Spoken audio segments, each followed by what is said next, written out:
കല്യാണം കഴിപ്പിച്ചു തരുമോ? സാധാരണ ഈ പോയിന്റിൽ പെൺകുട്ടിയുടെ അച്ഛൻ വില്ലനാവാണ് പതിവ്. പക്ഷെ ഗൗതമൻ എൻ്റെ മുന്നിൽ കൂളായി കാര്യങ്ങൾ അവതരിപ്പിക്കാൻ കാണിച്ച സ്മാർട്ട്നെസ് ഉണ്ടല്ലോ, അതെനിക്കിഷ്ടപ്പെട്ടു. I am impressed. Thank you. ഗൗതമൻ്റെ വീട്ടിലാരൊക്കെ ഉണ്ട്? വീട്ടിൽ അച്ഛൻ, അമ്മ, മുത്തശ്ശി.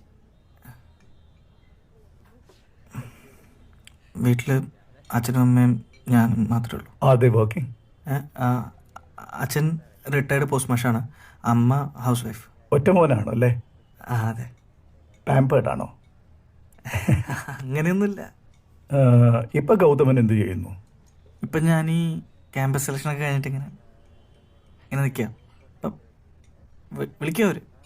ഓ, അപ്പം കല്യാണിയും താനും ഒരേ ഏജ് ആണല്ലേ? ഏകദേശം ഒരേ ഏജ് ആയിരിക്കും. ആ കാറൊന്ന് മാറ്റി പാർക്ക് ചെയ്യാൻ പറ്റും? ഒരു 10 മിനിറ്റിൽ മാറ്റിയാൽ പോരെ? ആ ഓക്കെ സാർ, കുഴപ്പമില്ല. ആ, ഇതാണോ ഗൗതമൻ്റെ കാറ്? വീട്ടിൽ അച്ഛൻ ഉപയോഗിക്കുന്ന കാറാ. അപ്പോൾ ഗൗതമന് വേറെ കാറുണ്ടോ? ഞാനും ഇടയ്ക്ക് ഓടിക്കും. നല്ല വണ്ടിയാണല്ലോ. അതെ അതെ. എത്രയാ അതിന്? 1,27,000. ഏ 1,25,000. അത്രേ ഉള്ളൂ? സെക്കൻഡ്സിന് മേടിച്ച. ഗൗതമൻ വാങ്ങിച്ചു? അല്ല, അച്ഛൻ.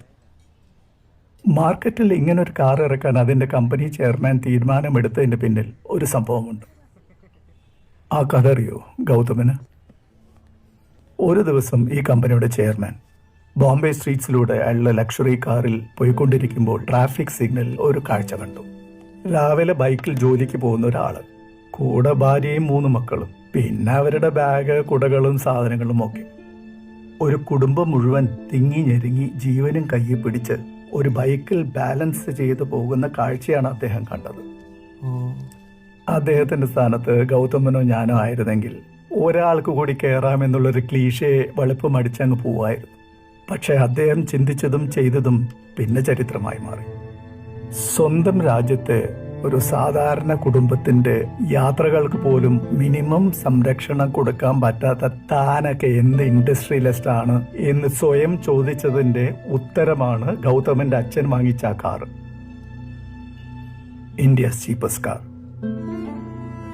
അങ്ങനെയുള്ളൊരു കാറിന്റെ സെക്കൻഡ്സ് പോലും സ്വന്തം കാശ് കൊടുത്ത് വാങ്ങാൻ പറ്റാത്ത ഗൗതമന് ഞാൻ എങ്ങനെ എന്റെ മോളെ കെട്ടിച്ചു തരും? അല്ല, അങ്ങനെ പെട്ടെന്ന് വേണമെന്നൊന്നുമല്ല. പിന്നെ നല്ലൊരു ജോലിയൊക്കെ അവൾ വളർന്നു വന്ന സാഹചര്യം അതാണ്. അവിടുന്ന് മുകളിലേക്ക് കെട്ടിച്ചയക്കാനേ എനിക്ക് താല്പര്യമുള്ളൂ. അപ്പൊ ഗൗതമ, നിങ്ങൾ മെച്ചോടല്ലാതെ എടുത്തൊരു തീരുമാനമായി കണ്ടാ മതി. നിങ്ങൾ തന്നെ സംസാരിച്ച് അതങ്ങ് ക്ലോസ് ചെയ്യും. Nice meeting you. എന്റെ കാർഡ് വെച്ചോളൂ. Maybe I can help you in some other way. Check please.